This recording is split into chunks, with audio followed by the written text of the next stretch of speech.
Hello, everyone. Welcome back to the Keep It Wausome podcast. I want to give a big shout out to our sponsors first. Scotty's Ale House and Eatery. I will be heading there on Sunday myself, so always a big fan of those guys. And to Campbell Haynes Menswear, some of my favorite clothes from Campbell Haynes Menswear. And by Verve Salon, if you want an inclusive and place that's can handle all hairstyles and all whatever you want to go blue, they can do blue. Go to Verve Salon. They're the people for you. So today I have with me author Chris Gerboth. Did I pronounce that right? Yeah. Like one of these days I'm going to remember to actually ask someone their pronunciation beforehand. Even my own family can't agree on how to pronounce it. Is that German? Yes. See, I always get the German ones wrong. That's my big problem. It's my bugaboo. Like I had Tim Gutknecht on last time, and it just never dawns on me. And then I start saying their name. I'm like, wait, I only see it on Facebook. How do I actually say it? But yeah, but we got that right. But yeah, Chris. So Frank Meade, the novel, it's out. You want to show people? Yeah, just kind of point to the camera right here. Yep. And in fact, I just came from Yankee Bookstore. Oh, nice. And so they're stocking it now. Oh, so that's awesome. If you were in Wausau, I prefer you go to Yankee because then your money stays local. So yeah, for sure.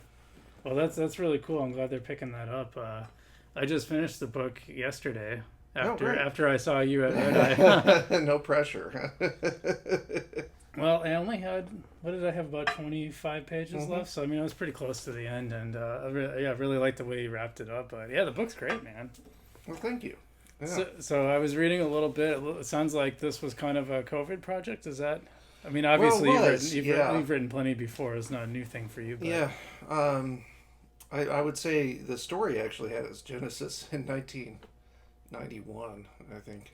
Yeah, I was going to point out. Yeah, it is a period piece. It takes place in 1993. Yeah, and in fact, the original idea for it was that it would focus on. There's this kid in the book. His name is Lance, and he barely appears. He works in the restaurant, and so the story was actually going to be told from his point of view.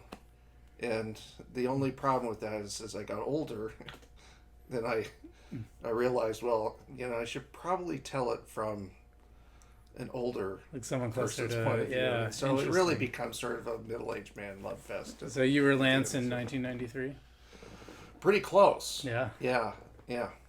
I was trying to figure out as I read it, like which character I thought, if maybe multiple of them did, like which character was sort of you or part of you, or do you put yourself in them at all? Probably the character Drew. Drew. I suspected that. Yeah, I've always been sort of the crotchety one in the room, the rule follower, and I have always sort of attracted around me people who are more eccentric than I. So is Frank Meade is he your shadow self? Yeah, in a lot of ways he is. Interesting. Absolutely, yeah. Yeah, I should let you kind of tell people what the book is about, basically. Well, the story, its fundamentals is about.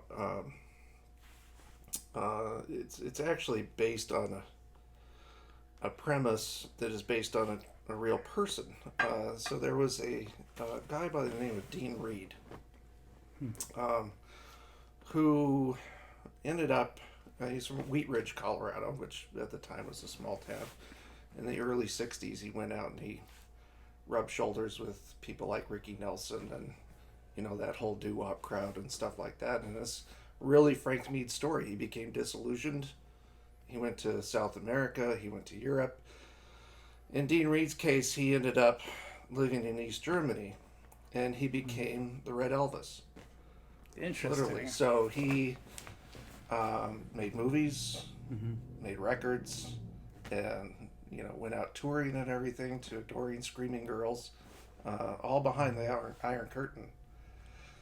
And in like cowboy Indian movies, he was always the bad guy because he was the cowboy, and the Indians were all good guys. It's because it was the communist system, and they wanted to make the imperialists look bad no matter what. So. So in Dean Reed's case, he died just as the Iron Curtain came down. Never made it back to America. But it is rumored he wanted to. So the kicking off point is what would happen if he had lived and come back to a small town, very conservative small town, and then all hilarity ensues. So, so from there, the story is really about this group of people that want to get rich selling off the water rights to the town. He gets involved, and it's the hero's journey from there. That he and Drew and a band of misfits get together and they figure out how to save the town. Yeah, and Drew is is he the editor? Yeah, he's the editor of the local paper. And his dad is sort of like still in the background, kind of. Yes, yeah, absolutely. And I grew up in a town with a small daily. It was one of the very few that were actually left even at that time. Yeah, I was going to ask you about that because like you had some pretty good details, and obviously I'm sure if people don't know, that's what I do for a living, and so I was scrutinizing that part pretty carefully, and I was like, hey, he sounds like. Now, did you have some involvement in? No, I must have had a really good imagination then. So. Wow, you did good because you were talking about like committee as a whole. You seem to have. Oh yeah. You seem to have an understanding of like local government. And absolutely. Works, yeah.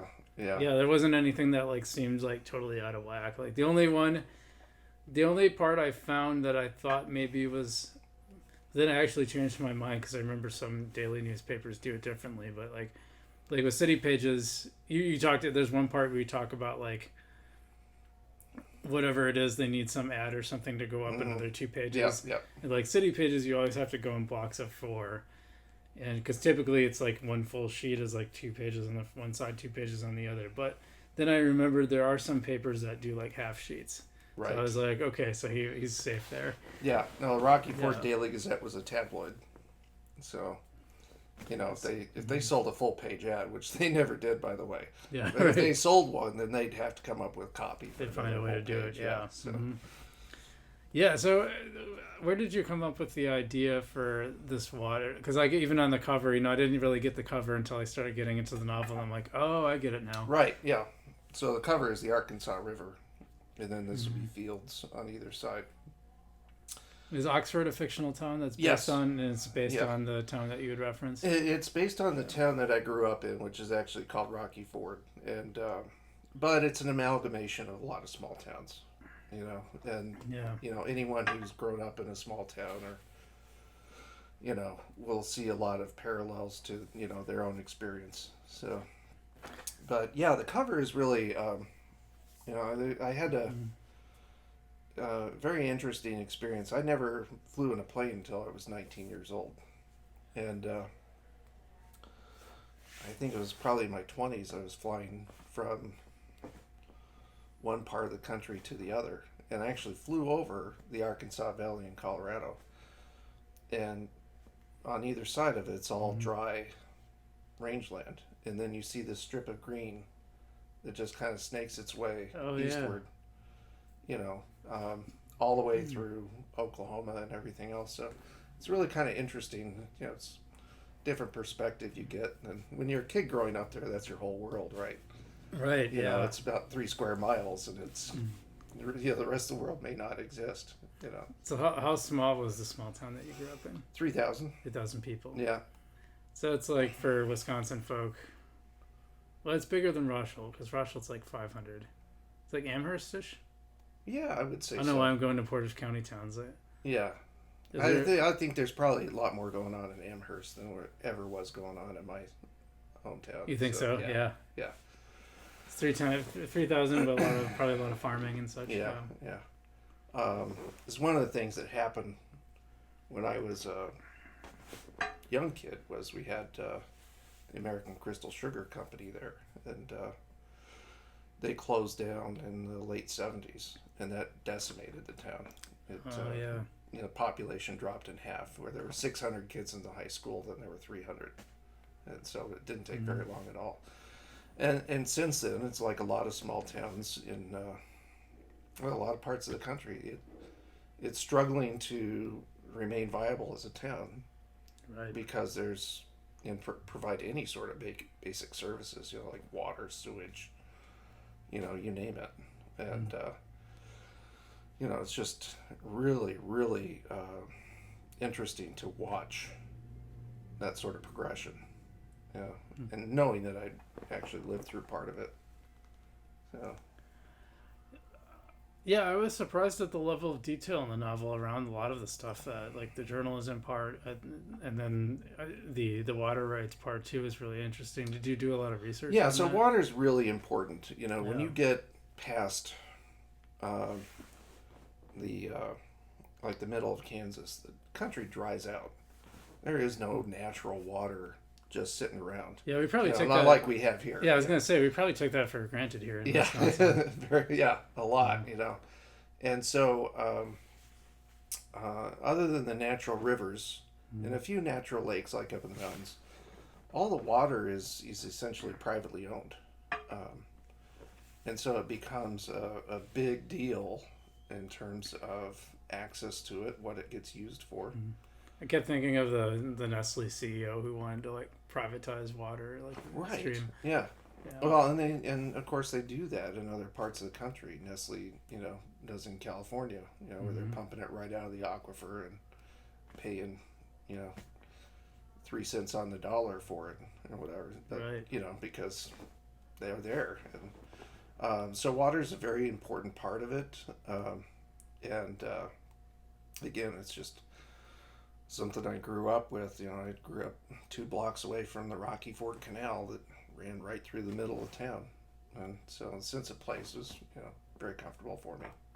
Mm-hmm.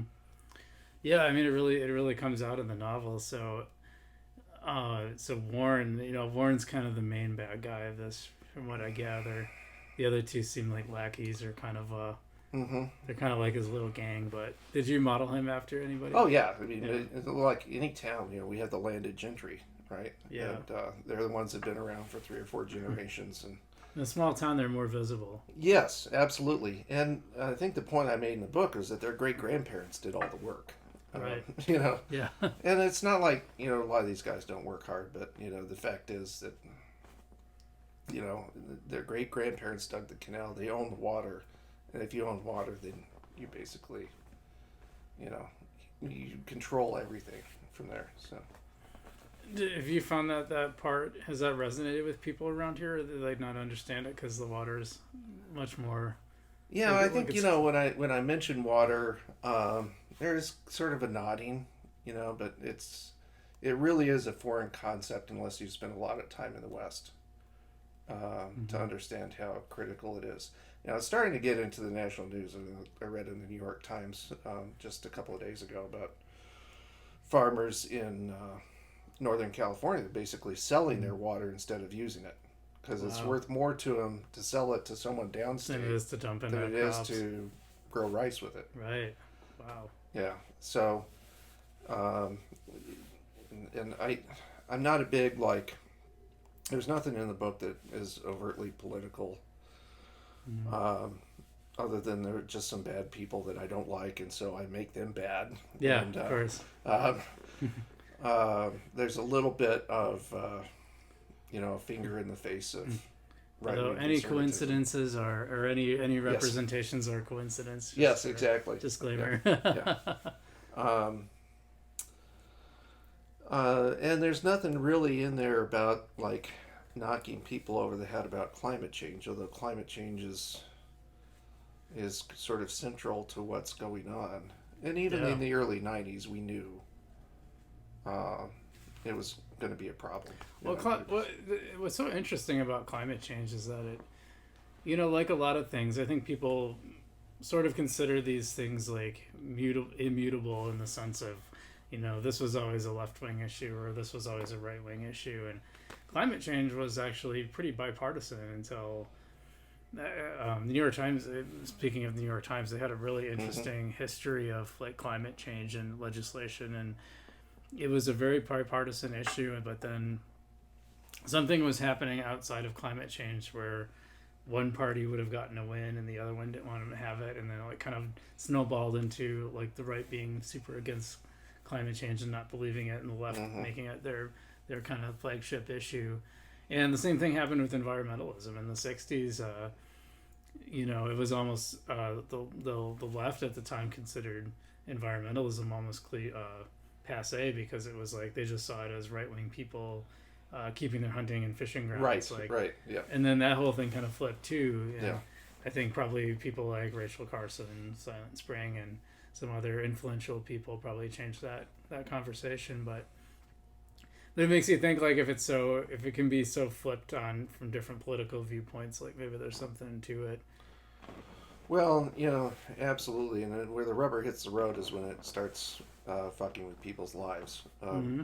If you see what's going on with wildfires in California, pretty much anything in California, even wildfires, earthquakes, whatever. I mean, they got it all, right? Yep. And certainly in eastern Colorado, where I grew up, the messing with ecosystems and the damming of rivers and things like that is a constant worry in terms of what the generational impacts are. And then you add to that changing demographics. When something happens out on the plains of Colorado, who lives on the Front Range or other parts of the country seems to care. And so I think that's a theme of the book too. It's like, these are people who, they know outside of their 4 square miles or whatever, they're not gonna, get a lot I attention. Right. But they do it anyway. Yeah, so, I mean, we're seeing that in like Flint, Michigan with that I don't think people realize that crisis isn't over.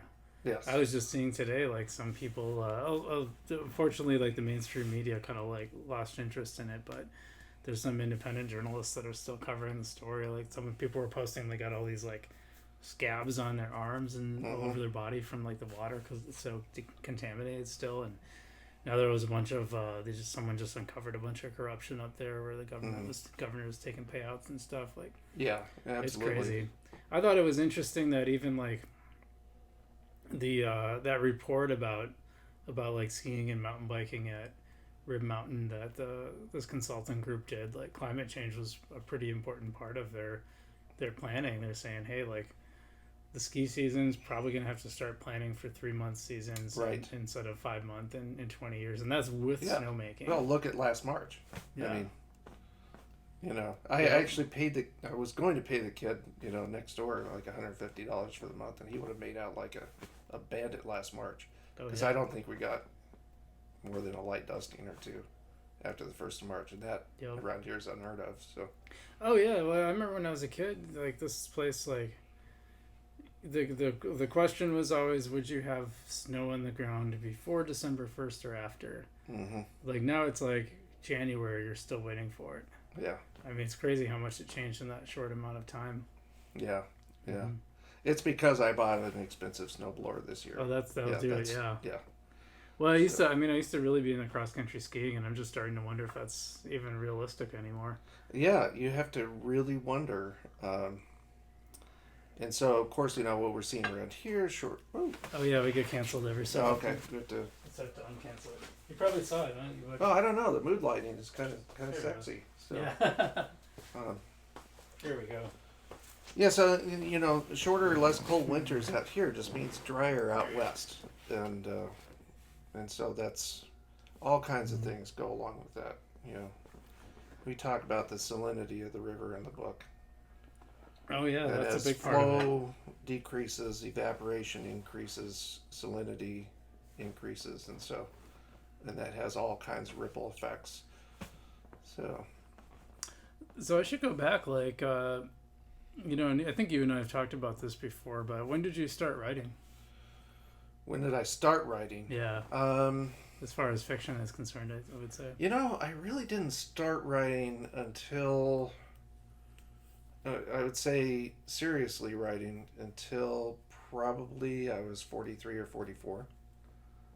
In my 20s, it was just like undeveloped frontal cortex, and so I didn't know which way was up. In my 30s, I always had lots of ambition. In my 40s, I had gotten through my midlife crisis, and then I could settle down and start thinking some things through, which is, kind of one of the reasons why the story came into my mind in the early 90s, but I couldn't really execute on it till now. And so, in my 40s, I wrote my first full-length novel. What was that? It's called Angels of Chaos. And Oh yeah, so that's I actually got it back out on Amazon again. It's good. It's the opposite of Frank Meade. It's not light and fun. It's Chris's pretty dark period. Yeah, it's pretty serious. Yeah. Well, I think I read like the first two when you did the serialization. Yes. Yeah. Wow. And you go right into the concentration camp. It's pretty serious. It's warm and fuzzy. Yeah. Yeah, exactly. So, like beach read, Yeah. Right. It was and good. then I remember really liking it. I thought you had a good sense of the characters and. Yeah. Thank you. Yeah. And then I ended up moving out here. Just almost right after I published that. And then there was a period of adjustment, moving from Denver, Colorado to central Wisconsin. Yeah, when did you move here? 2011, 2012. Okay. 2011, yeah. So I'm trying to remember when we actually met. Because I think it was before I moved back to town. I think we met out at Stony Acres that summer after, 2012. Yeah, I think that's probably true. Back when it was just a little affair. I miss those days. Yeah, I know. No offense to Tony, because I know he's coming on soon, but yeah, I miss when it was just like, back in, well, the first time I went there, I remember it was like toward fall, and we were actually inside, and I think it was us and like 4 or 5 other people, but then like the next 2 years, it was like really small. You could always get a table, but it was full, but not like it is now. Mm-hmm. Now it's kind of a zoo. Yeah. So I remember meeting you out there, and then I'm pretty sure you came to a party at our house. Some point after that, and then you wrote Robot Awareness, which I really enjoyed. Not to make it a mutual admiration society. Well, I'll take it. I'll take it. No, not many people bring that up anymore. Yeah. These days. So I've had a little secret. I'm working on the 3rd book. Oh, excellent. Don't tell anybody. It's like I'm on camera. It's artificial intelligence on steroids, actual robot awareness. And I'm like, I'm reading it along. I'm like, well, what does the title mean? It's like, oh, duh, yeah, awareness. Wow, what a concept. But anyway, so I remember that, and then I started working on a sequel to the Angels of Chaos book. It just never really came together. I wrote and I wrote and I wrote and I wrote, and the nice thing is I kept writing. So did you before that, when you released Angels of Chaos, did you go back and serialize it? Yeah. Or did you initially release it? It was after I initially released it as a novel, and then I went back and I expanded the storyline a bit, and I serialized it just to give it a try. So it was expanded. Yeah. Did you regret that decision? No, because again, one thing it did was it kept me writing. Oh, that's good. It was mostly like the hits I got on it were in the free period on Kindle, right? Because you could still put stuff out there for free for the first 48 hours or something like that. Yeah. And then it went, and then after that it went.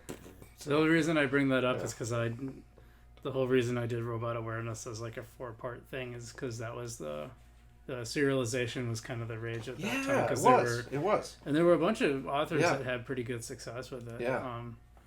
I could never get it to be free on it. Like, you're supposed to be able to make, like, supposedly, because like Amazon doesn't allow you to have free books except for like there's like if you're on the unlimited program, you can like set period, like you have 5 days within 6 months or something that you can choose. But supposedly, if you like, all these authors knew how to game the system where if you made it free in other places, Amazon's algorithm picked it up and made it free. But I was never able to figure out how to do that. Yeah. Because my whole goal is like I wanted like the first part to be free, and then the rest were like 99 cents get them hooked, right? Yep.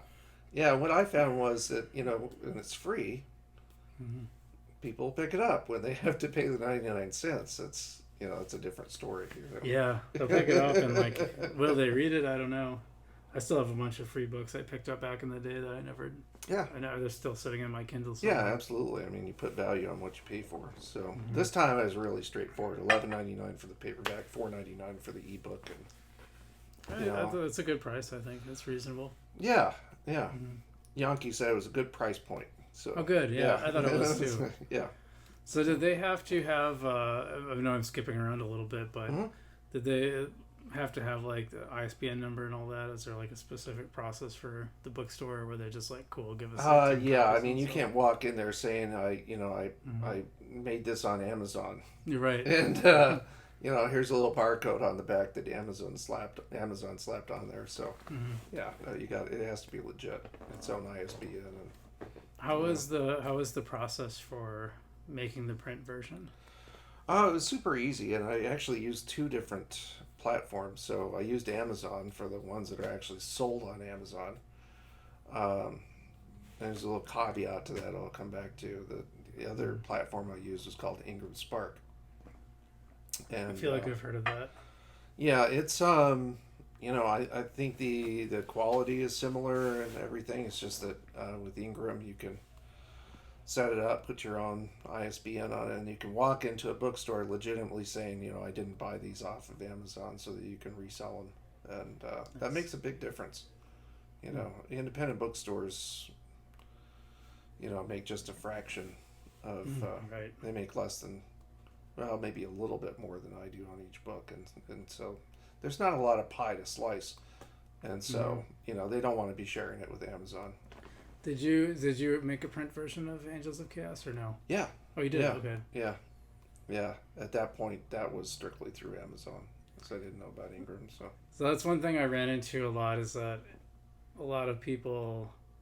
Well, I think first off, a lot of people thought you had to have an actual Amazon Kindle device, like they didn't know that you could just get an app for your phone or your computer or whatever. Right. So I ran into that a lot, and then I also ran into a lot of people that just said like, oh, well, if you get a print version, I'll get that.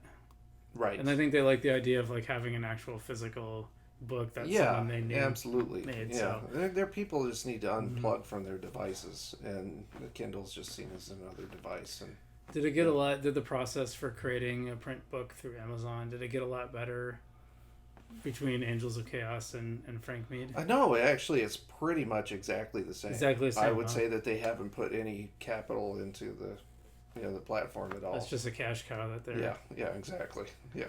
I kind of wonder if they make more off of sales or off of authors. Yeah, I don't know. There's one part in creating the Kindle version where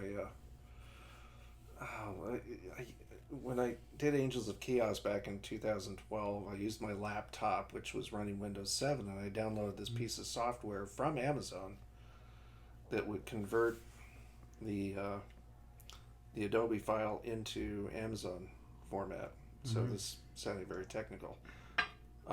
But that software isn't available anymore. So I pulled out my old laptop from 2012, and I ended up using it to actually do the Kindle version of this book. It's like going back and retrieving an artifact. Going back in time, yeah. So. Yeah, I don't know if people realize what a pain in the butt it actually is to go through. I don't know. I've heard if you get something like Scrivener, it's a lot easier. They have formatting tools to make it easier to talk to Amazon, but there's like really specific things you have to do to get it into the Kindle format, and it's kind of laborious. It's very clunky, and they're their own special snowflake. When I came out with the second book of Robot Awareness, I did a pre-release for that one. I didn't do it for the first one. And it was, I think, like the night before I realized the formatting was all fucked up. So I was like, I was up till like 2 a.m, right, refixing it. So because it was supposed to launch the next morning, I was like, this sucks. Yeah. There's a lot of that. Yeah. So how has Frank Meade been doing compared to Angels of Chaos? It's been doing really well. That's good. I made a pact with myself that I wouldn't look at any reports for the first 30 days. So I'm just going off of people who have been. How many days has it been? It's been only about 10 days at this point. So I can't say what I saw then. Yeah, well, yeah. I don't know. Because I mean, it was like, well, I guess I'll spill the beans. Like, when I looked at it last night, because I wanted to leave a review for you, it was at like 100,000 for like all books, which is like crazy good. Like ranked at 100,000. Yeah. Oh, that's not bad. Mm-hmm. Yeah, that's not bad at all. No. Well, So well, you know. I guess I spoiled the surprise for later, Yeah, well, but just, you know. it's a good one though. Yeah, yeah. You Good know, surprise. it's just like, you know, it's just like any other creative endeavor. It doesn't matter if you're a photographer, Mm-hmm. writer, dancer, or anything else. You want people to appreciate what you do and Yeah, you want the want feedback. to get it. Yeah. And so, you know, and my point in life, you know, it's not the financial gain. It's just purely the, you know, the ego boost. So, you know, which is sad. I don't know. Yeah, but we all do it. You know, we all want that feedback. If you're an artist of any kind, you want that. You want to feel like it matters to people. Yeah, exactly. You want to be loved. You know, I had this Twitter friend in England, and I like randomly. I would never like usually do this stuff, but like she posted something about like needing boots, and I remember saying like, hey, do you need the, can I just send you these boots? I'll like ship them to you through Amazon. And, you know, I said, so I hate to like do a favor and ask a favor, but like if I send you my book, could you leave me a review?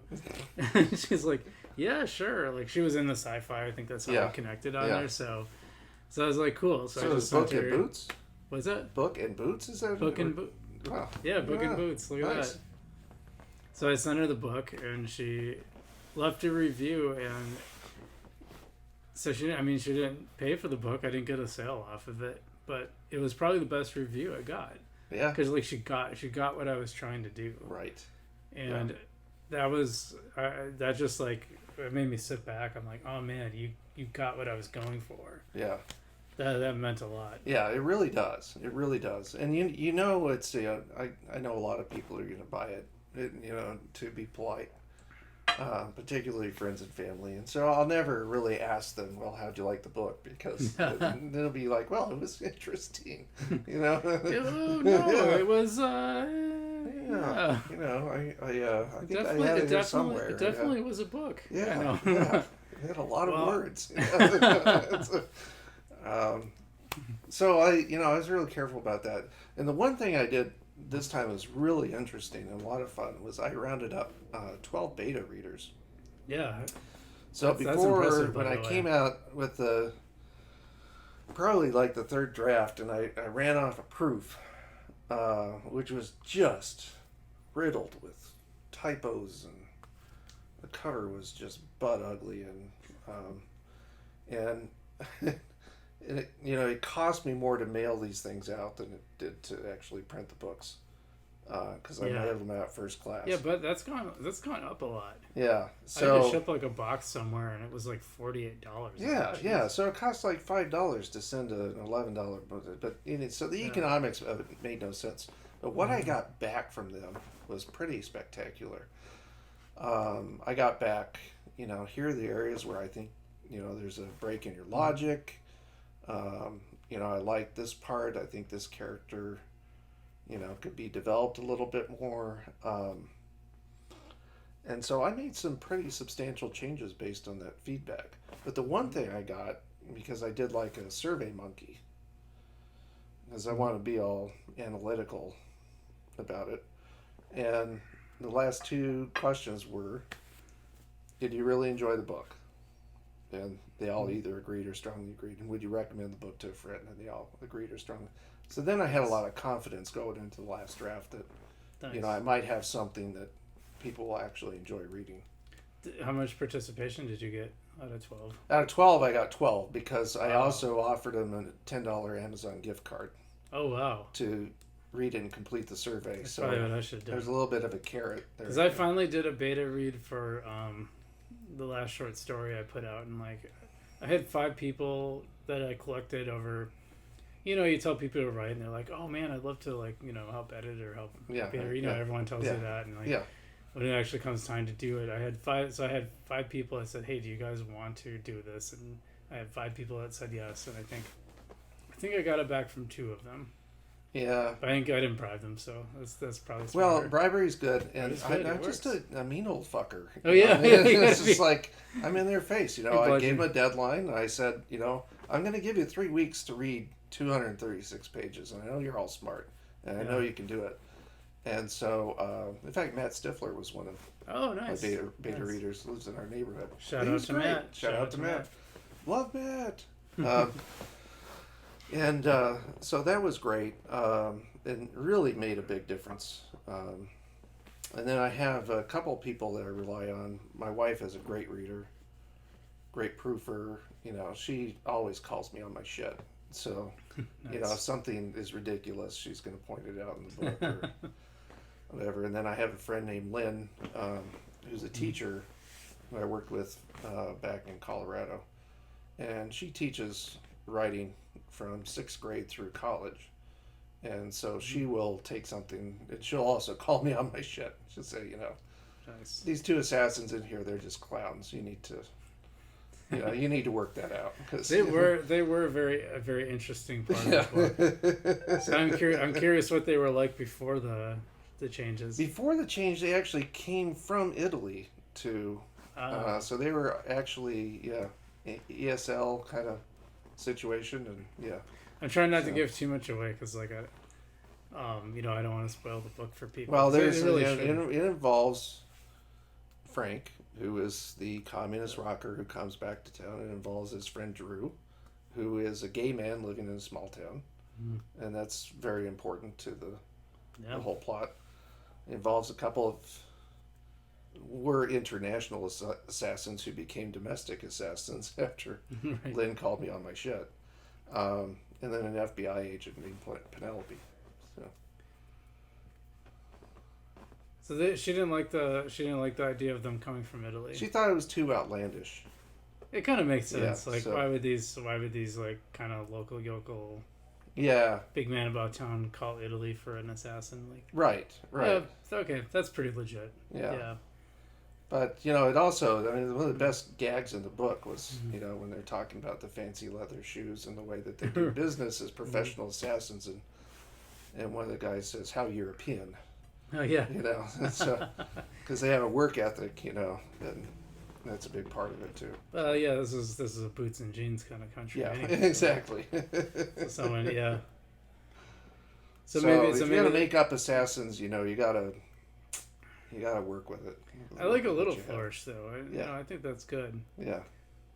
But that was so maybe we shouldn't praise Penelope's power reduction too much because they didn't stand out pretty readily. But yeah, I found her a very interesting character. Yeah, she was a great character. So Penelope's an FBI agent, and she is consistently the smartest person in the room.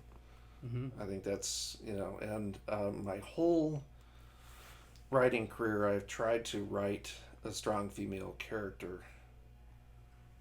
And not a strong female character that's some kind of cliche with daddy issues or, Yeah. you know, that has to be involved in some kind of romance in order to make her character complete and everything else. And I feel like with Penelope, I kind of nailed it because she doesn't need any of that stuff. And it's not that she doesn't need or want, you know, but it's just not. Oh yeah, we got canceled again. Hold on, cancel this really quick. But it's her, you know, it's her brains and her, you know, and her work ethic, you know, and her personality that really comes shining through. You told me that she became a stronger character than you expected. I never even expected her to be in it. And I got through a big part of the first act, and I think she sort of picks up in the beginning of the second act. And like, well, I really need, you know, someone to come in here and make sense of it all. Someone who's going to be, you know, kind of one step removed from the conflict, and yet, you know, becomes someone who the reader can really root for. And in the end, she becomes indispensable. She does, yeah. So. Yeah, I know. I thought that was interesting because Azalea was that character for me in Robot Awareness, Yes, and absolutely. I think that like a lot of people probably didn't know about the background because Robot Awareness actually came out of like a series of short stories I wrote, and she was like sort of a side character, like sort of a love interest for Joey Okay, yeah. in the Yeah, that makes initial sense. ones, and she got so much more interesting as the. So I wrote these. I actually started writing these when I was working for Cellcom in Stevens Point, Hmm. and I wrote the first one mostly just to show to some friends, and I would print them out and like show them to a few friends, and I had people like coming back like, well, when's the next one? I gotta find out what happened. Right, right. So Which how was did you like, knit it together into a novel? yeah, that was What an was the? interesting. So the beginning of the first short story starts the exact same way with the robot like wandering through the desert and encountering the bounty hunter and just Hmm. kind of taking him down without any emotion. Right, right. And then from there, I just kind of let's see. Let me think back. So the novel actually starts in the what I believe was the beginning of the second short story. Okay. And so there were three short stories that I wrote. They were like, I don't know, 25 pages a piece. Hmm. And so there's kind of all this background. So, like people always talk about, the tip of the iceberg and how you create all this background. Hmm. And then you start the story. And then when you start the story, all that background's there. Well, I did it like literally. I wrote the background that was the story. Right, And so right, and then what I did is I took that and I kind of took that background and interspersed it through parts of the. right, And then I right. created some new ones. Like I don't know if you read like the second book or not, but there's a Yeah, segment. yeah, Oh, you did. Okay. yeah. So there's that segment where you find out how Porter meets Azalea. Yes, yeah, And like that was completely brand new. yeah, I came up with that because I never really told her backstory. yeah, All of it was like Joey's backstory. yeah, Mm-hmm. yeah. So, and I don't know if, because we're both, I would assume, children of television. Oh yeah, for sure. Um, and I'll say one thing that's done with my writing is that I write in very short segments. Mm-hmm. In each segment, I try to make a sort of a mini scene, I guess. And some of the feedback I've gotten from Mm-hmm. other people our age is that I'm really glad the the chapters are short. Yeah, I like writing and reading that way too. I don't know why. I think part of it's I like feeling like I have the option to like, oh, two more pages and I can stop. But then I might not. I'll probably read like a bunch more. But Right. Yeah. it's nice to have those little breaks to stop. But yeah, it does remind me of the TV. And Yeah. I thought very television oriented when I wrote Robot Awareness. Yeah. Yeah. Like I thought about the visual part of it and like what's happening. So in my mind, it was like watching a TV show. Right. Yeah. And I think more and more people are consuming all kinds of media that way. Mm-hmm. Things are getting shorter and bite sized as they can, cram it in between other things. If they're like me, they have a good 5 minutes of reading in them by the time they go to bed. Right. And it makes them feel like they really accomplished something. Yeah. By doing. I think there's one chapter and then there's a page and a half. I think you're right. Yeah. But I have to say, like your book reads really, really good. I mean, I started it and I kind of didn't want to put it down, Awesome, thank you. which is Yeah. great. Yeah. You have a very I don't want to say Hemingway, but I like writing that doesn't draw attention to yourself, and I feel like that's what Frank Meade does. Yeah. There's some Yeah. really good turns of phrases in there, but it's also like, like you ever read something and it just feels like they're trying too hard to be clever Yes. or witty or literary Yes. in a way. Like And that's what literary agents are I'm looking working for. by on the my way. Hugo Yes. right Yeah. now, typity type, and like Yeah. yours is exactly. not like that. It's just like get out of the way, tell the story. Well, I did get turned on to a couple of things. Number one, I am. Don't take this the wrong way, but I am a Hemingway fan. He was a horrible, horrible human being. Yeah. There's almost. Did you watch the PBS series? Oh, yeah. I mean, I gotta watch that yet. I still want to watch it's it. so good, but oh my gosh, So anyone who hears me say this, I admire Hemingway's work, but I cannot fathom, the person that it came out of. But one of the things they mentioned in the PBS piece is the Kansas City Star style manual. Use short declarative sentences. Nope. Use active voice. And then it Yes. goes on from there, like, it's a page of, how he learned to write at the Kansas City Star. Frankly, those two things will get you a long ways. Yeah, absolutely. A long ways. So. Yeah, I'm working with freelancers now, and like they'll turn in stuff with, with passive voice, and I'm like, come on, Right. you gotta start fixing this, man. Right. And of course, at the time he was writing, he was a contemporary with James Joyce. Mm-hmm. A sentence becomes a paragraph. Yep. William Faulkner. Yeah. A sentence becomes 2 paragraphs. And he completely broke the mold. And so if you say anything along the lines of it sort of read like Hemingway, and I didn't put the idea in your head, I really take that as a compliment. Good. So. Yeah, then it evolved into David Foster Wallace. The sentence is 6 pages. I loved Infinite Jest, but oh my god, 6-page long sentences. That's insane. Yeah. Which the content was so good that that's what I tell people, because it's like one of those books like Ulysses, where it's like, well, no, not Ulysses. What's the one Joyce? Oh, Finnegan's Wake. Right. It's one of those books that's like, it's almost an achievement. It's like running a marathon. You're going to tell everybody you read it. Yeah. And people have asked me, like, well, do you think it's worth it? And I say, actually, I do think it's worth it. It's worth getting through, because the substance is so good and so fascinating and so insightful, and also just kind of weird and quirky. Yeah. That I think Infinite Jest is a worthwhile book. Yeah. And I had a teacher in college who actually knew him a bit. Yeah. That's interesting. He had done like a residency at like a college, wherever she went for graduate school, so she had some insight, and it sounded like he was a pretty cool guy overall, but had some I think she said she saw some like trouble brewing, like, so. Well, these guys, wipe themselves out with alcohol. I mean, you and I maybe have the wrong idea. I don't know. we got to step up our game. We should be drinking more. Yeah, that's right. Yeah.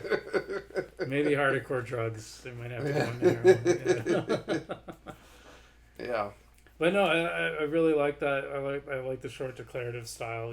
Just not a lot of embedded clauses. Just get to the point. And I used to be sort of the king of the subordinate clause. In fact, I mentioned that as when one editor in the paper she's arguing with her husband about his propensity to use subordinate clauses. Oh yeah.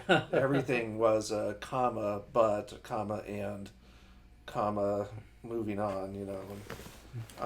And I'm just like, the older I get, I'm just getting tired. Reading long sentences makes me tired. Right. So it's like, get to the point. Get to the point, yeah. Well, I'll tell you what, one of my first days at the Stevens Point Journal, when I worked there, the publisher, Mark Baldwin, he was the publisher here too for a while, or chief editor or something like that. Old Chicago journalist. I remember he took like 3 paragraphs and turned it into one clean, concise sentence and said everything I said. And I just looked at him like, oh, fuck. Yeah. It's like, this might be a little better. I'm like, okay, I got something to learn. Yeah, and you know what? My dream is actually, if I had gone any other career path, I would have been a journalist. I just think being a journalist would be a blast. It's something. You get to tell stories all the time. That's true. And there's no bullshitting around. You just get to get in there. Yeah, but the reviews are in real time. Yeah, that's the challenge. Well, now they are. I mean, it used to be. Now they really are. It used to be you had to write a letter to the editor, the local paper, and if you were going to do that, that was kind of a big deal. It was an undertaking. I wrote one when I was 18. I really took the Rocky Ford Daily Gazette to task, and it was so all emotional. And it was Ross Thompson who was the editor of the paper, and he was Roger in the book. So, gotcha. Yeah, so old Ross. And I remember dropping it off, and he was in the back sitting at his typewriter. And that son of a bitch printed that letter in the newspaper with all the misspellings, all the all the bad grammar, Oh man. because I had just gone home and I just fired it off, and it's just like, and so it's like that was big moment in my life. Very Wow. it brought me down to earth. Right. So this, I mean, with 3,000 people, I mean, it must have been small enough that everyone just kind of knew the newspaper people and. There was some of that, but the other part about living in a small town is that people put up. Because I actually thought when I read it, I thought like wow, I actually wondered if you had worked as a journalist for a little while. No, Having read no, it, you really did nail a lot of the aspects. No, I think I spent some time down there just kind of absorbing the vibe, because the newspaper is where and I was a paper carrier when I was 10, and that was a pretty big deal. Nice. It was, even though it was 4 page, it was like it wasn't hard to carry them all. But yeah, that was a great experience. Being part of that. And like I say, the local daily paper. I can't think of a small town that size that still has one anymore. So. Well, we got 40,000. We barely have a daily paper. Right. Yeah, it's definitely not local. So. No. Well, that's interesting. Per your previous post on. Yeah. Yeah. Well, it's interesting. Yeah, I wonder if like more papers are gonna go into more Gannett papers are gonna go into local control again. Because like Stevens Point. Here. Oh, okay. Every once in a while. So yeah, I mean the end of the book is aspirational. No, it's what didn't happen. Right. So in my hometown, so it's pretty much just kind of going along. And sorry, to burst everyone's bubble, but most small towns are just struggling to hang on and be a source of any kind of identity. The book, it made me think of like a Northern Exposure. Yeah, a little bit. Yeah, got a little bit of a Northern Exposure / Twin Peaks kind of vibe too. Yeah, yeah. Maybe not quite the occult mystery kind of a thing, but yeah, that small town. I mean, there's weird things town. go on in small towns. I mean, it's just. And then the '90s, where you didn't have like you had more isolation, like you didn't have like the internet to bring certain culture to you, so those like cultural streams were less prevalent. Yes, and I would say that even in my grandparents' generation, because my grandparents grew up in the same area of Colorado as I did, they had a lot more interaction with the outside world because there were daily trains that came through town. Oh, that's interesting. There were traveling salespeople who came through town. There were, all kinds of things like that. VFW conventions, and because it's that World War II generation, they're big joiners, and so they're always like caravanning, across the country. By the time the '80s came along, none of that kind of stuff was going on. Yeah. So. Have you ever read? You ever read any Joseph Mitchell? No. His book Up in the Old Hotel is so Joseph Mitchell was a reporter for the New Yorker. And he would do these like crazy, quirky profiles of people, like just some of the quirky people around New York. Yeah. And it's so funny because you read these things and you're like, God, this is like people in small towns in like the 60s and 70s and 80s and 90s. Like this is like that like kind of small town quirkiness was in a place like New York. It's kind of really interesting. Yeah. And like all the like stuff that people gathered around, like these clam bakes and these spaghetti dinners and things like that, like. That he talks about, it's like, wow, that's like you could sort of imagine that in a small town in the 80s, like that culture is still sort of present, like gathering around like these shared dinners and things like that. Yeah, I would say most of that went out, where I grew up in the early 70s. The 80s was a dead zone, I mean, for small towns. As soon as Reagan became president and we started, thinking of ourselves as a me and not a we. Right. I think that it had a big impact on the rural areas and the small town areas of the country. And like I say, is that World War II generation aged out, where they became less active, then there was probably less community feel in a town that size. So, and that's really that was kind of the interesting thing about moving out here, because I sort of felt like I moved back into the 1970s in a lot of ways. We still have like parades and, Right. high school sports still really matter here, It does. and stuff like that. And it's Well, just that was like, always what was so surprising about like the Herald losing its sports department. Basically, it's right, yeah. It's like this is so important. Like, Yeah. I mean, when I worked in the sports department, I remember the news guys coming over and be like, "Yeah, we know why people are really getting. We like to pretend like they're picking it up for like the government news, but we know we know why they're really getting the paper. It's so they can see how Johnny did in the football game, or Right, yeah. whatever." So it was so surprising that they let that kind of go to the wayside. Yeah. And part of me feels like a perpetual outsider because I didn't go to high school around here. Oh yeah. Because those ties are still really strong. Yeah. And people have graduation parties around here. Nobody in Denver has a graduation party. Oh really? Yeah. Oh, yeah. I didn't know that. And it's like a big achievement. So, and I think those kinds of things are great. And probably worth holding on to. But to me, it feels like, whoa, like Back to the Future moment. It's like, what do you mean? You're going to a high school football game? Oh, we just got canceled again.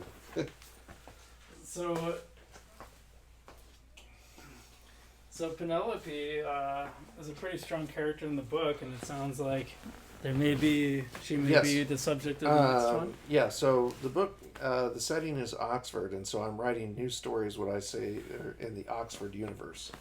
Mm-hmm. So Penelope's going to appear in later works. What form that takes, I don't really know yet. I put a few short stories together around Oxford, and I'm working on one longer form with her, but I really don't know yet if it's going to become in and of itself a novel. Maybe I'll publish a companion piece of short stories that people want to pick up and short stories around Oxford, vignettes. That's a good idea. And Penelope in particular, because again, I just think she's such a great character, and she's got a great personality, and I like the way that she loves and interacts with other people, even when she's being real snarky. So, well, I want to know more about Drew too. Yeah, and I want to know how the water goes. The weird flower thing, flower seed thing. Yeah. So we'll see kind of where it goes from there. At that point, I really, I would hesitate to like say, well, there's a follow-up book in the works, because I told everybody that, and I was, actually ballsy enough to put the first few pages in the end of Angels of Chaos. And then I never, I just couldn't make it work. So I've heard readers don't like that too. Like some people who I'd kind of befriended along the way who had a little more success than I did said like they got really negative. They said, you get really negative feedback because like people get, especially like Kindle readers, they get really mad if they see like they have 2% left, but then they get to the end of the book and they're like, that's it. Yeah. How dare you? Yeah.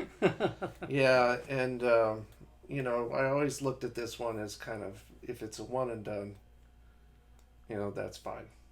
I'm happy with that. Well, that's a better way to do it. I wish I had done it that way. Exactly. Now I'm like, then you have to commit, right? I still got book 3 out there, and I'm like, oh god, I gotta finish that darn thing. Yeah, it puts a lot of pressure on a guy. It does. Or on a person, excuse me. Yep. So.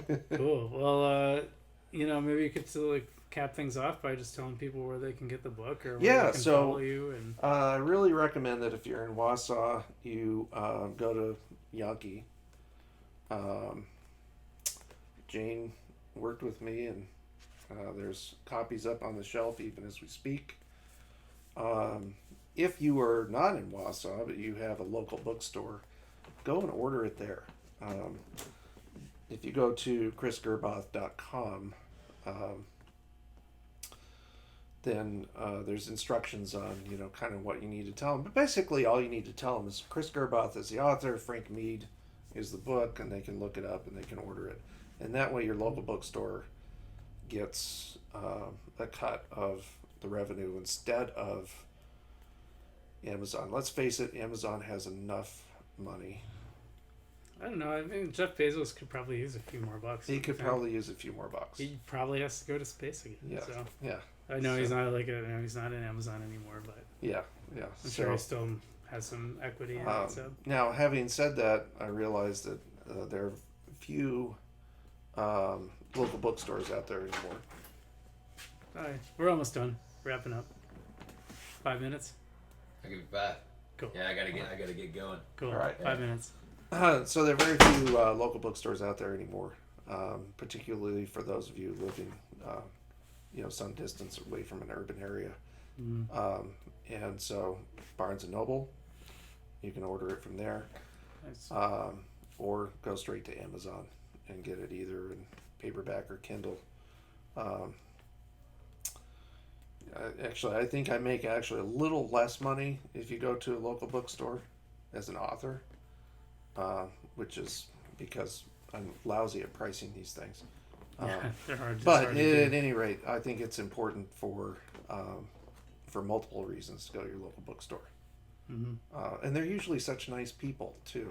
So cool. Yeah. And hey, Yankee's been around for more than 100 years Right. now, so right, go Absolutely. support them. Yeah. Yeah. Well, cool. Thanks for being on, man. Thank you. It was a great really show. appreciate it. Yeah. As always, I say keep it Wausome. So keep it Wausome. All right. Thanks a lot. You gotta say it back. Keep it Wausome. Hey, you guys keep it Wausome out there too, and we'll see you next time.